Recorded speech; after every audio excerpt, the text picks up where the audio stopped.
भारत ने हमेशा से आलमी सतह पर पाकिस्तान की साख को मजरू करने की कोशिश की, मगर इसमें भारत को कामयाबी नसीब ना हो सकी और पाकिस्तान ने अपनी मजबूत और मुनज़्ज़म खारजा पॉलिसी के जरिए न सिर्फ भारतीय साजिशों को बेनकाब किया, बल्कि ये साबित कर दिया है कि पाकिस्तान पर लगाए जाने वाले भारतीय इल्जामात बेबुनियाद और मनगढ़ंत है।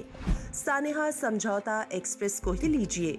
ये सानेहा रूनुमा होते ही भारत ने इल्जाम पाकिस्तान पर लगाया, मगर बाद में भारत की अपनी ही एजेंसियों के तहकीकात में ये साबित हुआ है कि इस वाक़े के साथ पाकिस्तान का कोई ताल्लुक नहीं है, बल्कि इस सानेहे में कई पाकिस्तानी लुक़माए अजल बन गए। भारतीय खुफिया एजेंसी रॉ ने 10 भारतीय शहरियों समेत 68 बेगुनाह अफराद को रियासती दहशतगर्दी का शिकार बना दिया। तहकीकात में ये इंकशाफ भी हुआ कि कमल चौहान दरगाह अजमेर शरीफ और हैदराबाद की मक्का मस्जिद बम धमाकों में भी मुलव्विस था। इब्तदा में इन हमलों में भी पाकिस्तान को मोरूदे इल्जाम ठहराया गया, लेकिन बाद में हिंदू इंतहा पसंदों ने अपने मुलव्विस होने का अलल ऐलान एतराफ कर लिया। It was an encounter with a Muslim boy who was wrongly arrested for the Mecca Masjid blast in Hyderabad that apparently caused a change of heart in Swami Asim Anand's mind. They were both in Hyderabad jail. This boy, Abdul Kaleem, was very kind to Swami Asim Anand. Asim Anand asked him, why he was in jail, and he said, I've been wrongly put away for a blast that I never did and that I was tortured for it. And this apparently had such a profound impact on Swami Asim Anand that he decided to do penance for it and asked to confess.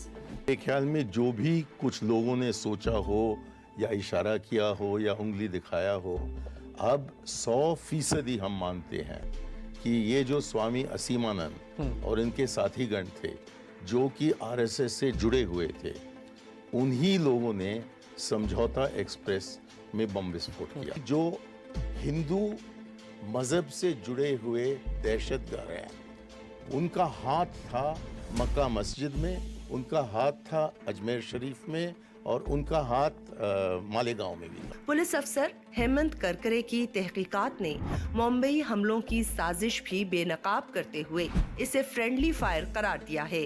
हमेशा जो step ली है वो पूरे कानून के दायरे पे ली है, अवेलेबल एविडेंस पे ली है। जब एक एविडेंस अवेलेबल हुआ है, सिर्फ एक ही पॉइंट पे नहीं, तो जब तक कुछ कॉरोबोरेशन नहीं मिला है, कुछ वेरिफिकेशन नहीं हुआ है, तब तक हमने आगे की स्टेप नहीं लिए। भारत ने पाकिस्तान मुखालिफ मीडिया मुहिम जोई और झूठे फ्लैग ऑपरेशंस का भी सहारा लिया, लेकिन समझौता एक्सप्रेस की तरह मोदी सरकार का हर एक हरबा खुद ही बेनकाब हो चुका है। पुलवामा अटैक झूठे फ्लैग ऑपरेशंस की एक कड़ी थी।